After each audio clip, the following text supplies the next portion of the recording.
ایران کے میزائل اور ڈرون حملوں کے بعد کویت میں ہنگامی حالت کا نفاذ کر دیا گیا ہے۔ کویتی حکام کے مطابق فضائی دفاعی نظام نے میزائل اور ڈرون کو تباہ کر دیا، تاہم ملبہ گرنے سے ایک شخص جاں بحق اور متعدد زخمی ہو گئے ہیں۔ حملوں کے بعد کویت ایئرپورٹ پر پروازیں معطل کرنا پڑیں۔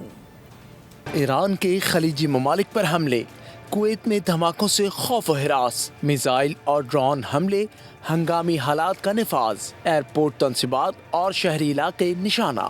ایرانی میزائلوں اور ڈرون حملوں کے بعد کویت میں ہنگامی حالات کا نفاذ کر دیا گیا۔ کویتی وزارت دفاع کے مطابق فضائی دفاعی نظام نے ایران سے داغے گئے 13 بیلسٹک میزائل اور 17 ڈرون کو فضا میں تباہ کر دیا۔ حکام کا کہنا ہے کہ میزائلوں کا کچھ ملبہ مختلف علاقوں میں گرا۔ حملوں کے بعد کویت انٹرنیشنل ایئرپورٹ پر ایمرجنسی نافذ کر دی گئی۔ کویتی سول ایوییشن اتھارٹی کے مطابق ایئرپورٹ کی متعدد تنصیبات کو نقصان پہنچا۔ پروازیں عارضی طور پر معطل کر کے دیگر ہوائی اڈوں کی جانب موڑ دی گئیں۔ کویتی وزارت خارجہ اور وزارت صحت کے مطابق ایرانی حملوں میں ایک شخص جاں بحق جبکہ 63 افراد زخمی ہوئے۔